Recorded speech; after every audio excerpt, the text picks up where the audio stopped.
This is Miko Imson of AIM Global. You're now watching Daily AIM. Be updated, be mentored, be the best. Right now, ito ngayon sa Subic Bay, and now enjoying the wonderful view of the beach of Subic.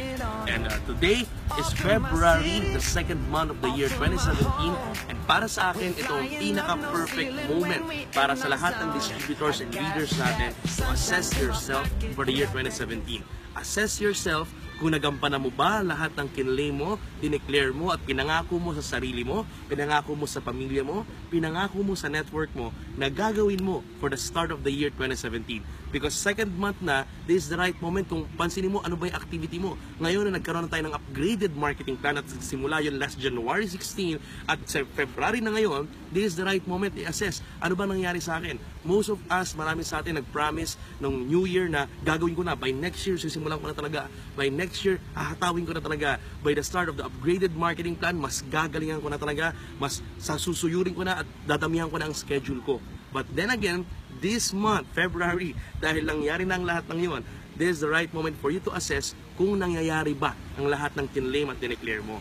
Ladies and gentlemen, it's very important that you need to change your mindset, you need to change your clock from someday, from next year, from next month, pag nagsimula upgraded marketing plan, pag nagsimula ng ganito, ganyan, change your clock from someday into right now.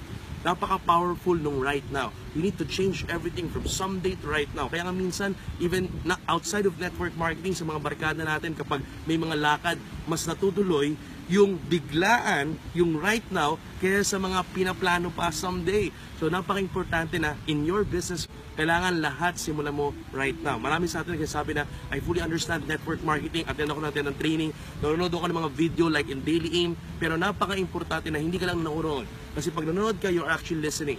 But the most better than listening is understanding. And the most better than understanding is taking it into action.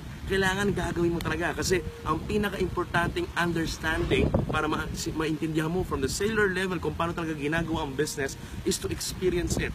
And the moment you're experiencing it, you need to experience it not once, but repeatedly. Kasi pag repeated, you experience it and then you refine yourself, you repeat it, you assess yourself and refine it hanggang sa gumaling ka ng gumaling.